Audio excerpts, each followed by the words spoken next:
अमीर मायके वाले। त्रिशा बेटा देखो, ये अनमोल की तस्वीर है, मेरे दोस्त का बेटा है। इनकी जूते की फैक्ट्री है, अच्छे पैसे वाले लोग हैं बेटा, लड़का भी पढ़ा लिखा है। मुझे तो रिश्ता बहुत जच रहा है, तू भी एक बार देख ले बेटा, फिर बात आगे बढ़ाते हैं। पापा, ये अनमोल चाहे जितने भी रुपए कमाता हो, मुझे उससे शादी नहीं करनी। अरे ये क्या बात हुई बेटा, शादी क्यों नहीं करनी? आज नहीं तो कल शादी तो सभी को करनी पड़ती है, और किसी अनजान लड़के से शादी करने से तो अच्छा है ना कि तू मेरी जान पहचान वाले देखे समझे हुए लड़के से शादी करे। अरे बेटा मेरी गारंटी है, शर्मा जी के घर जाएगी ना तो हमेशा खुश रहेगी। अरे पलकों पर बिठा कर रखेंगे तुझे, वो इतना बड़ा घर है, नौकर चाकर है, और उनका बेटा भी बहुत संस्कारी है, वो बिगड़ैल अमीर लड़कों की तरह नहीं है। पापा आप क्यों नहीं समझते, मुझे शादी नहीं करनी है। अरे लेकिन क्यों नहीं करनी, वही तो मैं भी जानना चाहता हूँ ना। 24 साल की हो गई तुम, मुझे तो अपना फर्ज निभाना ही है ना बेटा। मैं भी चाहता हूँ कि मैं समय से एक अच्छे लड़के के हाथों में तेरा हाथ दे दूँ, ताकि मैं भी निश्चिंत होकर इस दुनिया से जाऊँ। पापा हमेशा जवान तो नहीं रहेंगे ना बेटा, जो तुम्हारी देखभाल करने के लिए तुम्हारे आसपास रह सके। इसलिए माँ बाप का फर्ज बनता है कि अपने बच्चों को एक जीवन साथी देकर दुनिया से जाए। ये क्या लगा रखा है पापा आपने, कहीं नहीं जा रहे हो आप, इतने बूढ़े भी नहीं हो गए हो, और मेरी भी कौन सी उम्र निकली जा रही है, अभी तो सिर्फ 24 साल की हूँ मैं। गुप्ता जी के लायक समझाने पर भी त्रिशा किसी तरह से शादी के लिए मान ही नहीं रही थी।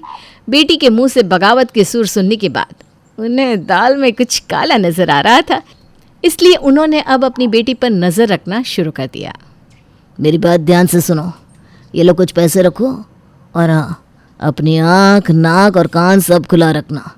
देखो त्रिशा कहाँ जाती है, किससे मिलती है, अगर कुछ भी दिखाई या सुनाई दे तो तुरंत मुझे बताना, समझ गए ना? नहीं नहीं सर जी, आप मुझसे क्या करने के लिए कह रहे हैं? मैं मैडम के साथ ऐसा नहीं कर सकता। मैडम से ज़्यादा तुम मेरे वफादार हो, तुम्हें सैलरी मैडम नहीं मैं देता हूँ, और मैं कोई गलत काम तो नहीं करवा रहा हूँ। अरे अपनी बेटी की चिंता है मुझे पता तो होना चाहिए ना कि वो कहीं किसी गलत इंसान के साथ तो नहीं समय बिता रही।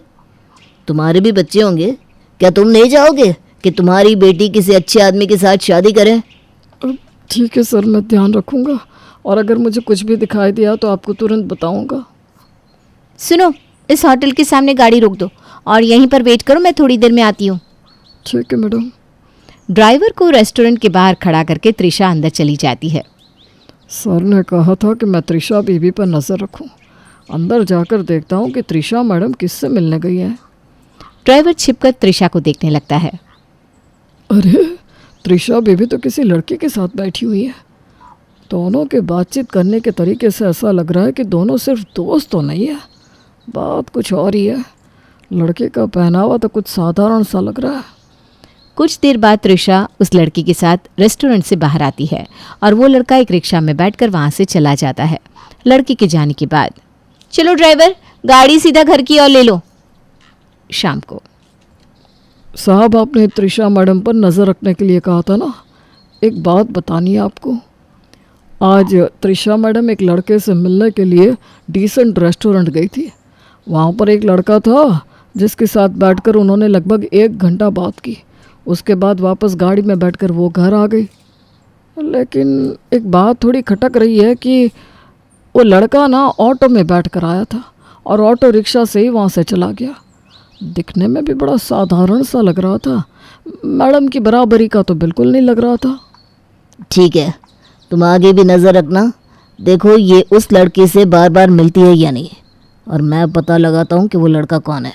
कुछ दिन बाद, सर त्रिशा मैडम लगभग हर रोज़ इस लड़के से मिलती है। आप पता लगाने की कोशिश करिए कि आखिर वो लड़का कौन है।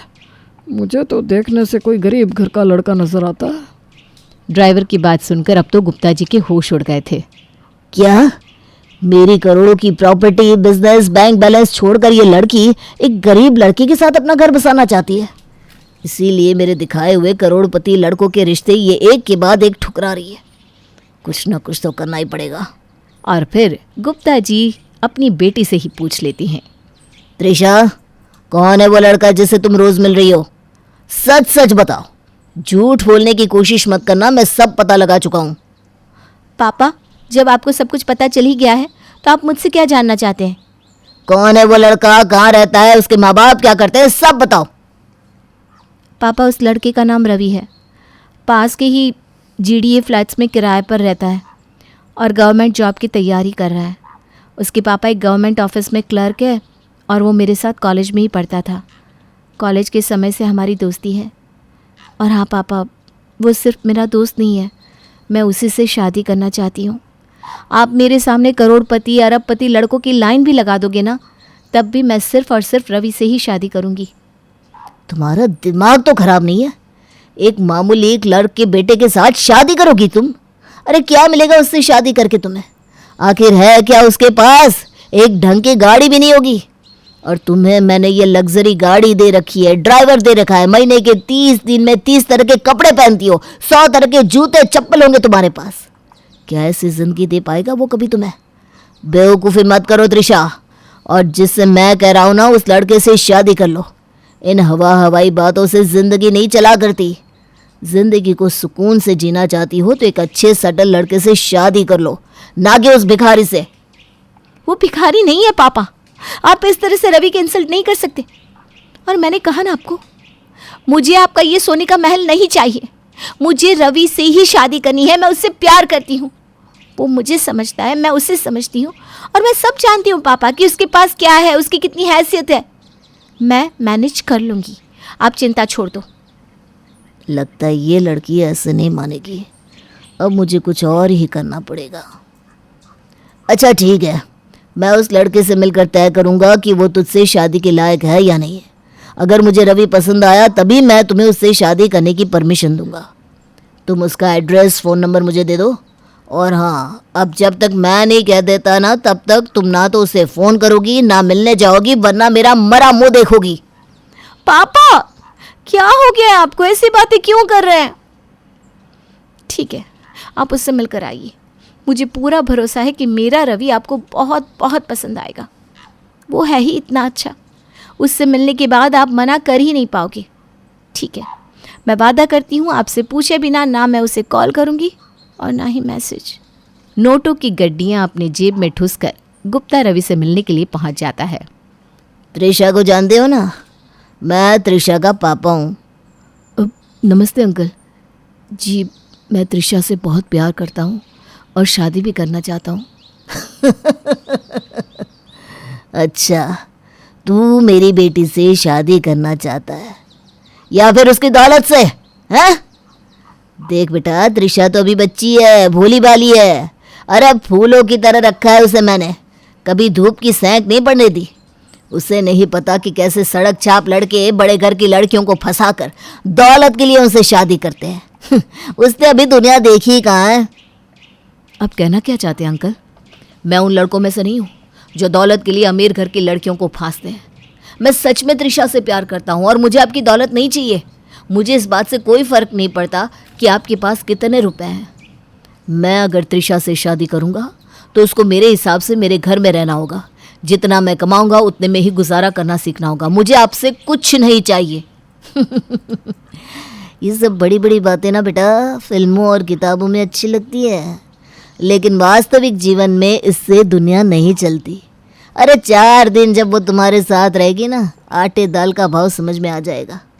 कभी गाड़ी से नीचे पैर भी नहीं रखा उसने। अब तुम बताओ, तुम्हारी हैसियत क्या है? क्या दे पाओगे उसे तुम अगर मैं अपना हाथ उसके सर पर से हटा लूँ तो? बताओ कैसी ज़िंदगी होगी उसकी? मैं प्राइवेट कंपनी में जॉब करता हूँ अंकल, इतना तो कमा ही लेता हूँ कि अपना घर चला सकूँ। देखो बच्चे, मैं जानता हूँ ये सारा खेल इन्हीं पैसों के लिए रचा गया है। ये पैसे ले लो और त्रिशा की ज़िंदगी से चले जाओ। अगर तुम्हें कम लग रहा है तो मैं और पैसे देने के लिए भी तैयार हूँ, लेकिन मेरी बेटी की ज़िंदगी से दफ़ा हो जाओ। आपकी ये दौलत आपको मुबारक अंकल। मैंने कहा ना, मेरे पिता ने मुझे ऐसे संस्कार दिए हैं कि मैं किसी की खैरात नहीं लेता। चलता हूँ मैं। पैसे गुप्ता को वापस देकर रवि वहाँ से चला जाता है। रात के समय, पापा आप मिले थे ना रवि से, बताइए ना कैसा लगा आपको? मुझे पूरा यकीन है कि आपको अच्छा ही लगा होगा। बेटा, उस रवि के बारे में तुम बात ना करो तो ही अच्छा होगा। मैं नहीं चाहता कि तुम्हारा दिल दुखे। आपके कहने का मतलब क्या है पापा? बताइए ना क्या हुआ? आपने मुझे कसम दी है, इसलिए मैंने रवि को कोई कॉल या मैसेज नहीं किया। लेकिन आप तो कम से कम पहेलियाँ मत बुझाइए, मुझे सच सच बताइए कि क्या हुआ। बेटा, मैं तेरे कहने पर रवि की परीक्षा लेने गया था, लेकिन मुझे बड़े दुख के साथ कहना पड़ रहा है कि तेरा रवि मेरी परीक्षा में फेल हो गया। पापा, आप साफ साफ क्यों नहीं कहते कि आखिर क्या हुआ? मैं 5 लाख लेकर रवि से मिलने गया था। जब मैंने 5 लाख देकर उससे कहा कि मेरी बेटी की ज़िंदगी से निकल जाए, तो वो खुशी खुशी रुपए लेकर तेरी ज़िंदगी से जाने के लिए तैयार हो गया। अब वो कभी तुझे कॉल नहीं करेगा, क्योंकि वो यहाँ से हमेशा के लिए चला गया है। ऐसा नहीं हो सकता पापा, मेरा रवि ऐसा नहीं कर सकता। मुझे पता था बेटा, तू मेरी बातों पर इतनी आसानी से यकीन नहीं करेगी, इसीलिए तो मैं ये तस्वीर भी लेकर आया हूँ। ये देख, इन तस्वीरों में रवि ने अपने हाथ में रुपये पकड़े हैं कि नहीं? अब तो तुझे यकीन हो गया ना कि तेरा पापा सच कह रहा है। मैं अभी फ़ोन करके पूछती हूँ रवि से, वो मेरे साथ इतना बड़ा धोखा कैसे कर सकता है? नहीं बेटा, मैंने तुझे कहा ना, ऐसे धोखेबाज लड़के से बात करने की तुझे कोई ज़रूरत नहीं है। मैं तेरे लिए दुनिया का सबसे अच्छा लड़का खोज कर लाऊंगा बेटा। मेरी बेटी तो राज करेगी, राज। अरे वो लड़का तेरे लायक कभी था ही नहीं। नहीं, मेरा मन नहीं मान रहा पापा, मेरा रवि मेरे साथ कभी धोखा नहीं कर सकता। ठीक है, तो उसका फ़ोन मिलाकर अपने कानों से सुन ले। त्रिशा बार बार रवि का फ़ोन मिलाती है, लेकिन उसका number out of coverage area आता रहता है। रवि का तो फ़ोन ही नहीं लग रहा है। पापा, ऐसा कैसे हो सकता है? बिना कुछ कहे, बिना कुछ बताए ऐसा अचानक अपना फ़ोन ऑफ करके कैसे जा सकता है वो? मैं कल ही उसके घर जाकर उससे मिलूंगी और पूछूंगी उसने मेरे साथ ऐसा क्यों किया। क्या उसे सिर्फ पैसे ही चाहिए थे, मेरा प्यार नहीं? त्रिशा अगले दिन रवि के घर पहुंचती है तो देखती है दरवाजे पर ताला लगा हुआ है। अरे बेटा, रवि से मिलने आई हो क्या? जी अंकल, कहाँ चला गया रवि, और ये ताला क्यों लगा है?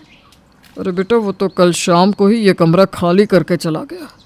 कहता था अब शायद ही लौट कर आएगा। मकान मालिक की बात सुनकर त्रिशा फूट फूट कर रोने लगती है। कुछ दिन बाद, बस बेटा बस, आखिर कब तक पागलों की तरह उसका फ़ोन मिलाती रहेगी, हैं? गुप्ता जी त्रिशा का फ़ोन लेकर उसका सिम तोड़कर डस्टबिन में फेंक देते हैं। बेटा, अगर कोई तुम्हारे लिए दरवाज़ा बंद कर लेना, तो ये बात याद रखना कि कुंडी दरवाजे के दोनों तरफ होती है। अरे वो क्या अपना नंबर बंद करेगा? आज के बाद चाहकर भी वो तुझे कॉल नहीं कर पाएगा। बस अब खत्म कर ये सब। कुछ दिन तक रोने पीटने के बाद आखिर त्रिशा थोड़ी सामान्य हो गई थी। जल्दी ही गुप्ता जी त्रिशा का रिश्ता एक बड़े घर के लड़के रितेश के साथ कर देते हैं। क्या बात है त्रिशा, तुम इतनी बुझी बुझी से क्यों रहती हो? अब तो हमारी सगाई भी हो गई है, अब तो कम से कम थोड़ी सहज होकर बातें कर सकती हो। देखो रितेश, मुझे ये सब पसंद नहीं है। साथ में घूमना फिरना, फ़ोन पर बातें करना मुझे अच्छा नहीं लगता। तुम इस शादी से खुश तो हो ना? कहीं तुमसे ज़ोर ज़बरदस्ती से तो शादी नहीं करवा रहे? नहीं नहीं, कोई ज़ोर ज़बरदस्ती नहीं है।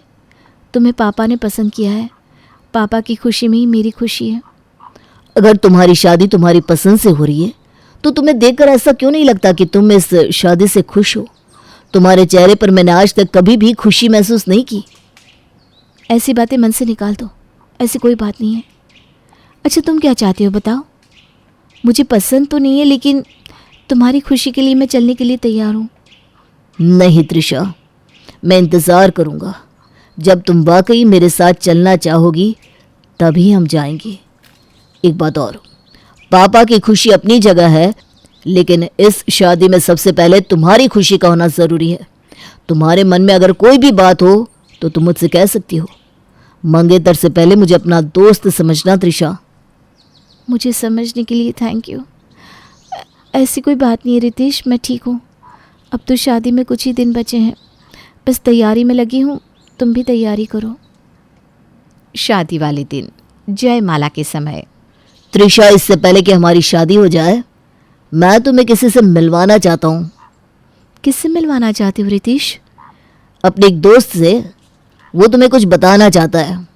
शायद उसकी बातें सुनने के बाद तुम्हें इस शादी से ऐतराज़ हो। तुम कहना क्या चाहते हो? मैं समझ नहीं पा रही हूँ। कौन दोस्त? और वो ऐसा क्या कह देगा कि मैं आपसे शादी तोड़ दूँगी? रितेश अपने दोस्त को आवाज़ लगाकर बुला लेता है। रवि, तुम अब यहाँ क्या करने आए हो? मेरी खुशियाँ बर्दाश्त नहीं हुई ना तुमसे? मेरी शादी के दिन यहाँ पर तमाशा करने आ गए? तुम मुझे गलत समझ रही हो त्रिशा। मैं तमाशा क्यों करूँगा? अगर मुझे तमाशा ही करना होता ना तो बहुत पहले कर चुका होता। वो तो रितेश ने कहा, इसलिए मैं यहाँ आया हूँ। रितेश, तुमने इसे बुलाया है? क्यों? अच्छा, तो तुम्हें रवि के बारे में पता लग गया है। ठीक है, अगर तुम्हें हमारे रिश्ते से कोई ऐतराज़ था तो तुम मुझे मना कर सकते थे। ये शादी वाले दिन नाटक करने की क्या ज़रूरत थी? त्रिशा, ऐसा बहुत कुछ है जो तुम्हें जानने की ज़रूरत है, और वो सब बताए बिना मैं तुमसे शादी नहीं कर सकता। तुम्हारे पापा ने तुम्हें कोई फ़ोटो दिखाया था ना, ये बताने के लिए कि उनके दिए हुए पैसे लेकर रवि ने तुम्हें छोड़ दिया। ठीक है, मैं भी आज तुम्हें कुछ दिखाना चाहता हूँ। ये वीडियो देखो। इस वीडियो में तुम्हें समझ में आएगा कि कैसे तुम्हारे पापा ने एक फ़ोटो खींचकर तुम्हारे और रवि के बीच में गलतफहमियां पैदा की और उसके बाद साजिश करके तुम दोनों को अलग कर दिया। उस दिन तुम्हारे पापा पैसे लेकर तो ज़रूर गए थे, लेकिन ये एक बहुत बड़ी साजिश थी। उन्होंने रवि को खरीदने की कोशिश की थी, लेकिन रवि ने पैसे लेने से इनकार कर दिया। जब रवि को वो अपनी दौलत से नहीं खरीद पाए तो तुम्हारे पापा ने एक और चाल चली। गांव में रह रहे उसके पिताजी का तुम्हारे पापा ने एक्सीडेंट करवा दिया। जैसे ही रवि को उसके पापा के एक्सीडेंट की खबर मिली, वो तुरंत गांव के लिए निकल गया। रास्ते में उन्होंने रवि का मोबाइल गायब करवा दिया, इसलिए जब तुम उसे कॉल करती रही तो उसका फ़ोन लगा ही नहीं और ना ही वो तुम्हें अपने रूम पर मिला। उन्होंने जानबूझकर तुम्हारे फ़ोन से भी तुम्हारा पुराना सिम तोड़कर फेंक दिया और तुम्हारे मन में रवि के लिए जहर भर दिया ताकि तुम उसकी खोज खबर लेने की कोशिश भी ना करो। एक सप्ताह के बाद जब रवि अपने गांव से वापस आया तो उसने देखा कि हम दोनों की सगाई हो चुकी है। वो तुम्हारे रास्ते में रुकावट नहीं बनना चाहता था, इसलिए वो कभी सामने नहीं आया। लेकिन तुम्हें ये सब कैसे पता है रितेश? क्योंकि रवि को मैं पहले से जानता हूँ। वो मेरे बचपन का दोस्त है। कुछ दिन पहले ही उसने मुझे तुम्हारी व्हाट्सएप पर फ़ोटो भेजी थी और बताया था कि जल्दी वो तुमसे शादी करने वाला है। जब मेरा रिश्ता तुम्हारे साथ पक्का हुआ तब मुझे तुम्हारा चेहरा कुछ जाना पहचाना सा लग रहा था। फिर मैंने रवि की भेजी हुई फ़ोटो को व्हाट्सएप में चेक किया तो पाया कि तुम वही लड़की हो जिससे मेरा दोस्त रवि प्यार करता था। मुझे समझ में आ गया कि कुछ न कुछ गड़बड़ तो ज़रूर है। जब मैंने खोजबीन की तो पता चला कि ये सारा किया धरा तुम्हारे पापा का है। तुम्हारे पापा भूल गए कि जिस ड्राइवर से उन्होंने पैसे देते समय फ़ोटो खिंचवाई थी, दरअसल उसने सिर्फ फ़ोटो नहीं खींची थी बल्कि उस पूरे घटनाक्रम का वीडियो भी बनाया था। कुछ पैसों के लिए उसने फ़ोटो तुम्हारे पापा को दी और थोड़े ज़्यादा पैसों के लिए उसने वो वीडियो मुझे दे दिया और इस तरह मुझे सारी सच्चाई पता लग गई। अब तुम सारी सच्चाई जानती हो। मैंने इस वीडियो में तुम्हें रवि की सच्चाई का सबूत भी दे दिया है। क्या अब तुम रवि से शादी करना चाहोगी? क्या? लेकिन हमारी शादी? अरे मैं इतना भी बुरा नहीं हूँ कि दोस्त की प्रेमिका से शादी करूँ। रितेश की बात सुनकर त्रिशा मुस्कुरा देती है। इस मंडप में त्रिशा की शादी होती है, लेकिन इस बार दूल्हा रितेश नहीं बल्कि रवि था।